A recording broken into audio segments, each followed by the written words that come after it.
Tarcísio tem que tomar tenência. Tem que escolher Kassab ou Bolsonaro. Acender vela para ambos não dá, não. Vou passar para você, Silvio, trazendo aqui um desdobramento também daquele caso da extradição. A gente falou sobre isso aqui no programa de ontem. O ministro Alexandre de Moraes mandou extraditar os brasileiros que estão na Argentina, refugiados do 8 de janeiro, perseguidos políticos que decidiram ir para a Argentina para fugir da perseguição judicial aqui no Brasil. E aí a gente já tem uma novidade. O Carlo Cauti, nosso colega aqui da Oeste, trouxe com exclusividade essa informação. Coloca para a gente, Cláudio, por gentileza, na tela, de que a Interpol se recusa a inserir os envolvidos no 8 de janeiro na lista vermelha, ao contrário do que quer a brasileira. Sua análise, Silvio, sobre esse caso. Não, olha, lá fora tem lei, lá fora tem compreensão, lá fora parece que tem gente com a cabeça um pouco mais no lugar do que as autoridades no Supremo Tribunal Federal, nas altas cortes de Brasília e partes também do governo federal, né, do executivo. As pessoas sabem que quem saiu, quem conseguiu abrigo fora do Brasil, tem o caso do Oswaldo Eustáquio na Espanha, tem os 63 brasileiros na Argentina, pessoas que nos Estados Unidos, quem saiu do Brasil saiu para tentar viver. Saiu para tentar viver porque é um perseguido político, é uma pessoa que está sendo acusada de um crime de tweet, um crime de emoji, ou participou de alguma forma daquela tarde ruim do 8 de janeiro em Brasília, terminou de um jeito que ninguém gostaria, né? Mas era uma manifestação popular contra o triunfo da indecência na eleição. As pessoas, uma turba de estúpidos se misturou e houve depredação e vandalismo que é, sim, passível de enquadramento, de punição, mas o resto, muita gente ali acabou arrastada para um destino terrível, um destino de condenações de 15, 17 anos, bis in idem, golpe de Estado e associação criminosa com abolição violenta do Estado Democrático. Olha, virou uma bagunça jurídica e também, ao mesmo tempo, com requintes de crueldade, porque são pessoas que sequer deveriam estar sendo submetidas à última corte recursal do país. Não é o juiz de direito, não tem foro de prerrogativa, são vendedor de pipoca, borracheiro, são pessoas que têm profissões, a maioria, inclusive, humildes. Tem o caso da cabeleireira, da Débora, do interior de São Paulo, privada da convívio com 2 filhos pequenos. Ela, inclusive, ajudava na receita da família, foi presa porque escreveu "perdeu mané" com batom que saiu com detergente no dia seguinte, na Temis, né, na estátua que fica em frente ao Supremo Tribunal Federal. E ela não pode ver os filhos. A mulher do Sérgio Cabral foi solta justamente porque tem filhos pequenos naquela época. Então, eu acho que o ministro Alexandre de Moraes quer os seus presos políticos, ele quer, isso é perseguição implacável, mas a Interpol não vai atender dessa forma, porque tem democracias pelo mundo. Não estou nem falando aqui dos Estados Unidos, onde a primeira emenda é muito clara, onde liberdade é algo inalienável, não é negociável. Estou falando de outros países mesmo, aqui na nossa vizinhança. Não conheço os tratados todos diplomáticos com a Argentina, mas eu creio que isso não vai acontecer. Eu acho que eles não vão ser devolvidos para o regime, um regime que está muito longe de uma democracia constitucional. E finalizando, e pegando uma carona no que o Salles falou agora há pouco, a anistia que o Congresso espero que aprove, que o Supremo não interfira. A anistia é uma ferramenta que funcionou muitas vezes na nossa história, em vários momentos diferentes, e em outros países também, mas, sobretudo, a anistia é uma saída para o próprio Supremo Tribunal Federal, porque não resta outra alternativa a esse Supremo. Quando eu vejo uma cena como essa do estádio de futebol, eu vejo lá o ministro Alexandre de Moraes cercado pelo Gilmar Mendes, estava lá também o advogado-geral da União, que parece pleitear uma vaga no Supremo, Jorge Messias, a qualquer custo. O Paulo Pimenta, esse acho que estava perdido ali naquele camarote VIP. Mas eu penso que esses ministros poderiam conversar, talvez, mais a sério com o Alexandre de Moraes e decidir que é hora de parar, que já foi longe demais. Não adianta só ficar agradando a Globo News o tempo inteiro, não. Isso é uma bolha que promoveu um distanciamento da sociedade, do tecido social muito grande, mas que, sobretudo, ela acaba tisnando a imagem da Suprema Corte, que deve ser preservada. Eu finalizo dessa forma, Brown, dizendo que a anistia é o único caminho para o Brasil hoje. É preciso virar a página do 8 de janeiro de 2023. Só quem quer que essa página não seja virada é um ministro do Supremo Tribunal Federal. O só talvez seja exagero, porque se os outros quisessem, então, talvez teria acontecido. Aí é cumplicidade. Oi, Fabi. Eu só quero aproveitar e fazer um adendo em relação a esse tema, que talvez, né, eu não sei se o ministro tenha percebido que, por mais que ele diga que foi a pedido da PF, né, tá bom, vamos fingir que a gente acredita, ele acabou dando mais provas, né, para esse pessoal que está já em outros países com processos abertos, processos por perseguição política de asilo, pedido de asilo. Então, na apreciação, né, vai constar essa pequena busca também, né? Manda extraditar, manda oficiar, manda. Horas, será que não é realmente uma perseguição política, já que esse pessoal não tem nem ação direito, né? Não tem as condutas individualizadas? Eu só acho que ele deu uma ajudada, né? Aquele que na ira tenta atacar aquele que sabe justamente rezar, tá aí o resultado. Isso, de certa forma, né, consta essa resposta da Interpol já tinha sido demonstrada em outros casos, né, em que o Supremo Tribunal Federal tenta fazer pedidos semelhantes aos Estados Unidos e ou a Interpol ou a Justiça Americana bate a porta na cara do STF, né, Consta? Com toda razão, porque esbarra sempre na questão do crime, né? O Alexandre de Moraes e seus cúmplices supremos devem achar que a jurisprudência, que a jurisdição, desculpa, a jurisprudência não existe, porque é o arbítrio total que vem da cabeça deles. Excesso de garantismo com os verdadeiros criminosos, corruptos e invenção de crime, culpa coletiva, foro inadequado, quando é para perseguir dona de casa, né? Mas a jurisdição eles acham que é planetária. Então eles incluíram o Elon Musk no inquérito, gente. Para! O Brasil não é mais sério, não é respeitado em nenhum lugar do mundo. Agora, eu quero discordar levemente de uma esperança, de uma expectativa mais otimista do Salles e do Silva, né? De que chega, já deu, a anistia interessa ao STF, tudo, porque isso tudo esbarra num detalhe, e é um detalhe muito relevante. Para eles seguirem adiante com esse plano de pacificação, de uma anistia, de botar panos quentes, já foram longe demais, deixa disso, vamos voltar a ter uma vida, né? Não posso nem ir para Miami, Nova York, nem muito menos circular no Brasil. Para isso, eles teriam que permitir a participação da direita bolsonarista na democracia. E isso tem uma grande possibilidade de levar à volta do Jair Bolsonaro, se acabarem com a palhaçada da inelegibilidade, ou alguém que ele apoie com um perfil desses, a presidência. Isso o sistema não aceita.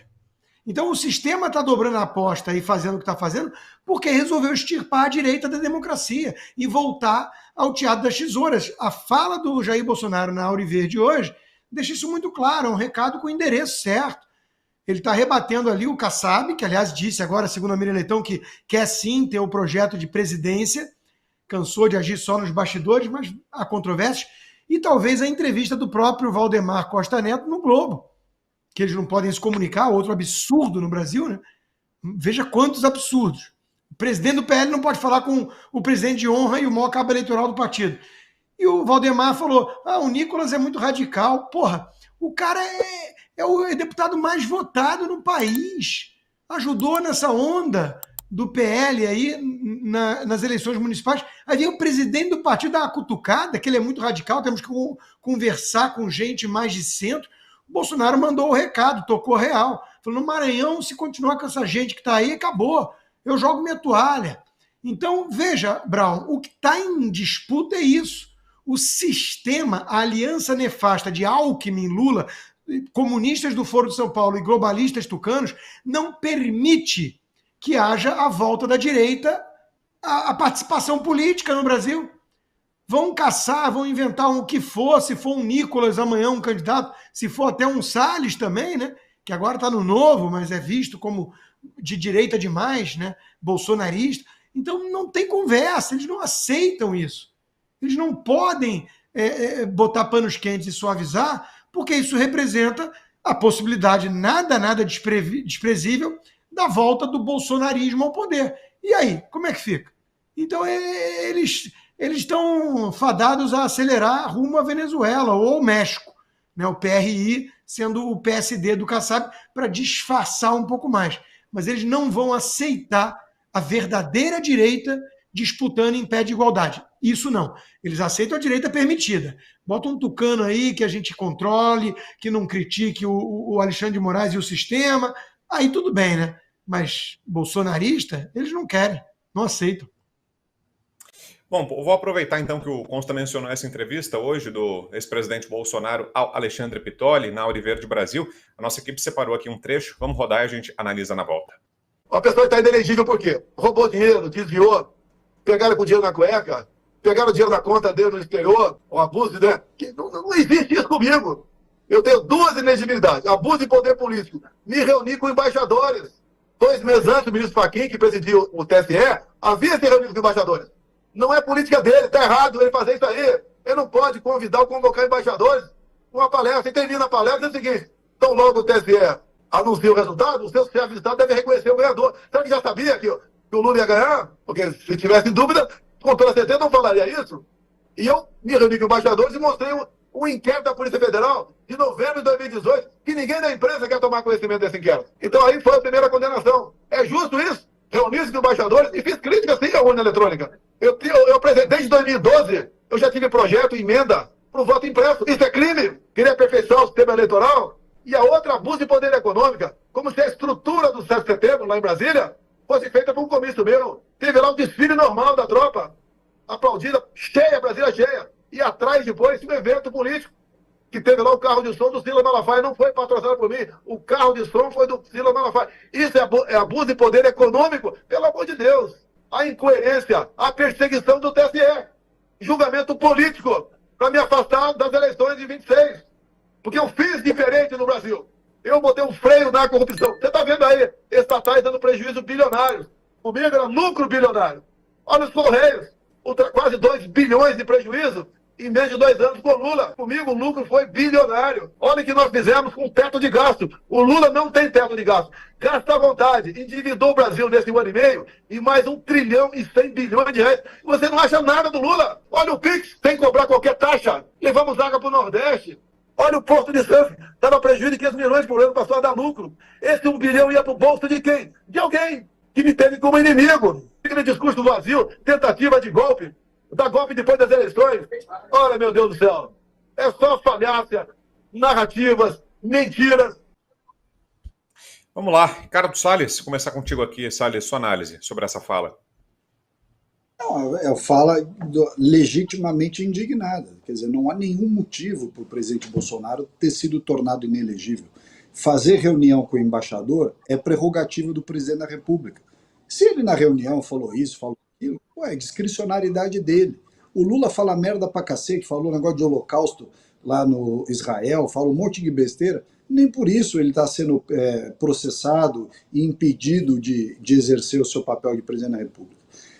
Esse outro negócio do abuso do poder político, abuso do poder econômico, do evento do 7 de setembro, ora, o presidente da República, ele está lá, ele é o chefe de Estado. Então, assim, é evidente, há uma série de missões que foram dadas para aquele ministro Benedito Gonçalves, que à época estava no Tribunal Superior Eleitoral, e que tinha como objetivo tornar o Bolsonaro inelegível de qualquer jeito. Qualquer assunto que pingasse ali na área, o Benedito Gonçalves ia chutar para o gol. Então, isso não há dúvida. O problema, e de fato, como o Rodrigo estava dizendo aqui, o problema é que os órgãos que podem reverter essa situação, que é o próprio TSE, e ele terá uma nova composição em 2026, ele terá o Cássio, ele vai ter o André, ele vai ter a ministra Isabel Galotti, que é uma boa ministra, enfim, ele terá uma outra composição. Mas acontece que o risco reside no seguinte: o TSE eventualmente revisa essas decisões absurdas que foram baseadas no voto do Benedito Gonçalves, e o Supremo no dia seguinte inventa uma infração constitucional qualquer, chama para si a responsabilidade e restabelece. Quer dizer, o foro, vamos dizer assim, que poderia restabelecer a justiça numa situação como essa, ele é um foro que está viciado pelo pré-julgamento, pela pré-concepção das decisões da maioria dos seus membros. O Supremo tem 11 membros, dos quais 9 são totalmente contra o Bolsonaro. Então você reverte eventualmente no TSE, mas depois no Supremo é 9-2. Então essa é uma situação em que, portanto, só há uma solução. O Congresso, né, anular, através de uma anistia para os presos do 8 de janeiro, uma anistia para os processos indevidos que tramitaram no Brasil e que incluem esses do presidente Bolsonaro, e o Supremo, por sua vez, e aqui volta o ponto do Rodrigo, o Supremo, por sua vez, não interferir ou não atuar indevidamente. E aí é que está a dificuldade, exatamente como o Rodrigo descreveu. Ô Fabi, sobre essa questão partidária, né, o Bolsonaro estava muito incomodado com o Maranhão, especialmente, onde o PL fez alianças com o PT na eleição municipal, tem políticos do PL sendo investigados por corrupção, e o Bolsonaro se ressente porque o Valdemar não age contra isso e porque respinga nele, de certa forma, né, o desgaste recai no ex-presidente. Aí ele se queixou, disse que se continuar desse jeito pode abandonar a política, se continuar inelegível também. O que achou dessa parte, Fabi? Olha, primeiro eu ouvi bastante, ele está bem bravo, né, bem genuíno, bem Bolsonaro, bolsonitro, quando a gente brincava, ele voltou, né, com isso. Eu sei que é a custo de muito sofrimento dele, mas é um alívio vê-lo reagir, né, principalmente, eu vou pegar aqui a fala aqui do Valdemar, que deve ter incomodado realmente muito ele, no Jornal da Globo, que falou lá que, né, tem que fazer um diálogo com o centro para ganhar em 26, mas o duro é Bolsonaro aceitar. Então, é isso mesmo. Então, o Bolsonaro mostrou que é duro mesmo ele aceitar. E nós aqui ficamos muito aliviados com isso. Porque existe uma pregação, assim, as intenções, um dia a história vem, porque a verdade ela é única e reta, né? Então, um dia ela chega. Mas se impediu as pessoas de, por exemplo, falar do Kassab. Quando o primeiro a levantar a lebre que o Kassab é o que ele é, foi o próprio presidente Bolsonaro em outra entrevista da Auriverde. Então, assim, eu vou sempre olhando o que o presidente Bolsonaro está falando, as coisas que incomodam. Então, ele deixou muito claro que ele está muito incomodado. E ele tem razão nisso. Ele tem razão, principalmente quando ele fala, se não me deixarem eu me candidatar em 26, eu não tenho por que ficar aqui, porque ou vão me prender ou vão me matar. É verdade, presidente. É verdade. A gente não tem a menor dúvida disso. Isso realmente é muito preocupante. O Brasil está extremamente perigoso, ainda mais para você. Estou falando isso com todo o meu coração, porque é assim que eu vejo. Então, se continuarem com essa palhaçada de uma inegibilidade que não se sustenta num cenário real de coisas, porque não tem nada concreto para cavar que ele fique inelegível, isso é deixar de fora a maior liderança política da atualidade. Eu não estou falando só da direita, não. Estou falando que não existe um fenômeno político tão grande quanto o presidente Jair Bolsonaro. Ele não tem razão de continuar aqui. Ele vai ficar aqui para ficar essa palhaçada do centrão, utilizando a imagem dele, para ficar validando que ele disse aquilo ou aquilo outro, quando a gente vê na cara dele que ele está de saco cheio, com toda razão.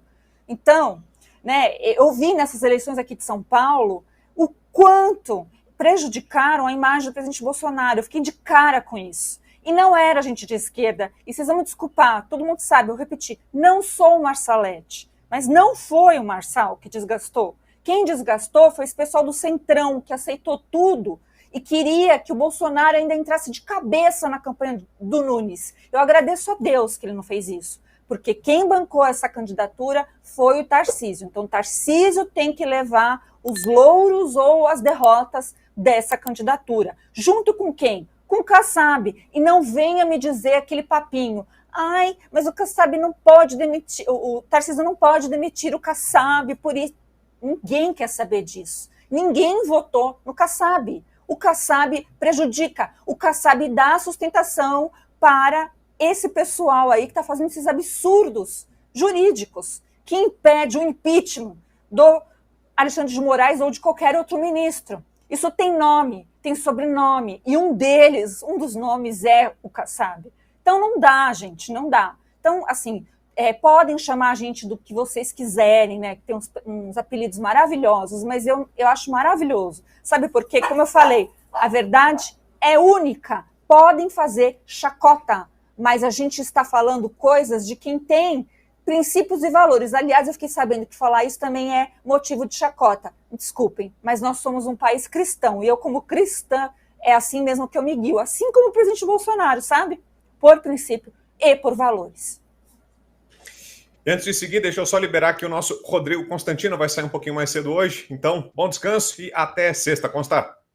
Valeu, Brown, Fabi, Silvio, Salles, toda a nossa audiência. Ó, eu gosto muito mais desse Bolsonaro indignado de ser usado como cabo eleitoral de Centrão, de Kassab e Valdemar, do que do Bolsonaro que fica acendendo vela para essa turma. E o Tarcísio, é bom tomar tenência, tomar juízo. Ó, 5 cachorros latindo aqui, Fabi, 5. Chegou um cara aqui são 5. Então eu tenho que ir. Nossa Senhora! Mas o ponto é o seguinte, meus amigos. Tarcísio tem que tomar tenência. Tem que escolher Kassab ou Bolsonaro. Acender vela para ambos não dá, não. Boa noite para todos, até sexta. Show! Valeu, Constar. Até. E você, Silvio, para a gente fechar esse giro, o que nos diz dessa fala do Bolsonaro? Brown, eu acho que foi tudo colocado, da indignação absolutamente compreensível do presidente Jair Bolsonaro. Tenho dito isso há muito tempo, que a inelegibilidade dele é algo difícil de explicar em qualquer setor, até do ponto de vista político é difícil. Não é só no âmbito eleitoral jurídico, né, da justiça eleitoral, mas é difícil de explicar politicamente. Ela é uma decisão unilateral ali. O Supremo Tribunal Federal decidiu tirar o Bolsonaro do jogo e qualquer coisa serve. Eu acho que todos os pontos já foram tocados, do Benedito, como o Salles trouxe, também ao desabafo da própria Fabi em relação ao PSD e o que isso representa do ponto de vista da bancada que o Kassab construiu no Senado. Ele foi procurar senadores, ele filiou muitos senadores, e é uma bancada que tem musculatura e que tem a cadeira do presidente do Senado hoje, do Rodrigo Pacheco. Falava-se até pouco tempo que o Davi Alcolumbre poderia ir para o PSD também, ele que deve ser o próximo presidente do Senado nesse jogo de cartas marcadas. Eu acho que eu só acrescentaria um ponto da importância da eleição de 2026. Eu vou voltar nesse ponto. Não só você ter uma Câmara dos Deputados ainda mais à direita, ainda mais conservadora, e não é votar no PL. O PL nunca foi um partido de direita. Eu cubro política há boas décadas. O PL está de direita, eu diria assim, por causa do presidente Jair Bolsonaro e os aliados que estão com ele, foram para lá junto dele. Mas é claro que a construção de uma sigla de direita, ela leva um tempo. O Partido Novo ingressou nessa seara, mas é preciso construir musculatura, e isso vai eleição após eleição. E a importância de você ter um Senado, são 2 cadeiras em 2026. 2/3 é muita coisa. Se juntar com o pessoal que já entrou na eleição passada, de 22, seguramente, talvez um senador por unidade da federação, eu tenho certeza que o Centro-Sul vai fazer 2, e lá para cima também. Muita gente vai ser eleita. Você vai ter uma maioria no Senado, e aí sim uma casa capaz de regular os arbítrios todos do Supremo Tribunal Federal. Paute um pedido de impeachment contra um ministro do Supremo. Vença uma eleição para a presidência do Senado. É número, é matemática. Se você tem mais votos, você ganha. E aí não adianta o Palácio do Planalto, mesmo num eventual governo de esquerda, o que não deve acontecer no Brasil de novo, e aí? Eles não vão conseguir fazer, né? Então, a importância de eleger 2 bons senadores por unidade da federação. Vamos falar sobre a audiência que tivemos hoje na Câmara dos Deputados com a presença da ministra do Meio Ambiente, Marina Silva. Ela foi levada até a Comissão de Agricultura para falar do descalabro que o país enfrenta, das queimadas, do problema climático gravíssimo que o país atravessa. O Salles estava lá. Fala um pouquinho para a gente, Salles, como foi, os questionamentos que a ministra enfrentou? A ministra não fala nada, né? Ela chega lá, fica falando aquelas narrativas dela assim sobre como o mundo deveria ser bonitinho, como o mundo podia ser melhorzinho, como a mudança climática atrapalha o planeta, mas na hora de descrever efetivamente o que eles fazem, ela levou uma apresentação, é só assim, criar o comitê interfederativo, que não sei das quantas. criaram o subgrupo de estudos de impacto, não sei o que lá, criada a iniciativa, é o gerundismo, né? Aquela criação de grupos, criação de comitês, criação de comissões que a esquerda tradicionalmente faz. Eu, quando virei ministro e sentei naquela cadeira, a quantidade de comissões, frentes, grupos de trabalho, comitê interministerial, uma gastação de tempo de levar nada para coisa nenhuma. E a apresentação da Marina foi nessa linha. Eu fiz uma fala dizendo para ela as coisas que eu entendia que precisavam ter sido melhoradas, que precisavam ter sido feitas, né? Ela falou uma hora lá, disse que ela age com mais responsabilidade, que ela agora é uma pessoa mais generosa. Eu disse, bom, então, no nosso caso, no governo do presidente Bolsonaro, quando eu era ministro, o Lula, você e outros diziam que nós éramos criminosos, que as queimadas eram nossa culpa e que a gente estava fazendo de propósito. E agora, no seu caso, no governo do Lula, que está tendo muito mais queimadas do que no nosso, agora a culpa da mudança climática. Agora o governo não tem culpa, o governo é vítima e tal. Então veja os dois pesos e duas medidas. O nosso querido Nicolas, que falamos há pouco dele aqui, fez uma fala espetacular, sentou o cacete na tartaruga. O Marcel Van Hatten fez uma bela fala também. E o Evair de Mello presidindo aqui, é preciso fazer uma homenagem ao Evair de Mello, que preside a Comissão de Agricultura, onde foi a audiência com a Marina Silva. O Evair de Mello deu um show na Marina Silva, porque ele desnudou, né, todas as tentativas dela de se esvair das explicações, de fugir dos assuntos, de mudar de tema. Quer dizer, foi muito interessante. A minha fala está no meu Instagram, e se alguém tiver curiosidade de ouvir depois, eu não vou descrever ela aqui, que ela é relativamente longa e não é o caso. Mas, de fato, eu acho que hoje a tartaruga saiu de lá com a cabecinha bem dentro do casco. Fala, Fabi. Que difícil falar. Ai, deixa eu me recuperar. Mas, coitada das tartarugas, né? Não, as tartarugas é um bichinho tão bonitinho, né? Eu, pelo menos, acho. Não dá, gente. Não dá. Como é que a gente vai comentar? Como é que a gente vai comentar uma ministra que só aparece de ventos em ventos, não é nem de tempo em tempo, né? De repente, quando ela precisa defender uma pauta dos globalistas, que são aquela... Eu só falo para irritar a esquerdista, porque é a verdade. Vassala, né, dos Estados Unidos, do Biden, da esquerda americana, né, que cede tudo para essas ONGs maravilhosas, aí ela aparece. Aí ela vem com essa cara, fala baixo, aí também fala, Silvia, eu nunca me lembro, porque eu me acostumei de você ser o meu backup de memória, e eu nunca me lembro daquela fala que ela fez sobre o espaço, sei lá. Mas eu, quando vejo ela, fica tudo nulo, dá um apagão, e só me vem aquilo na memória. Como é que ela pode ser... me fala, por favor, essa fala, porque já resume o que eu gostaria de dizer sobre a Marina Silva. A memória dos nanomísseis é algo... Isso. É isso mesmo, nanomísseis, né? Nanomísseis. Alguém que fala de nanomísseis não tem minha atenção, gente, eu não consigo. Parabéns vocês aí, deputados parlamentares, que têm que fazer esse trabalho. Para a gente fechar, Silvio. Brown, o que mais me incomoda, eu assisti boa parte da passagem dela pela Câmara dos Deputados, o que mais me incomoda na Marina Silva é o vitimismo eterno, né? Ela já era vítima lá atrás, quando virou política, ela recorre a isso o tempo inteiro, do jeito de falar, as referências à própria biografia, o tempo inteiro, e é ruim de serviço. Vocês citavam o Nicolas agora, o Nicolas bateu muito na tecla da incompetência dela, ele usou essa palavra e é verdade. Ela é ruim de serviço, ela não sabe trabalhar.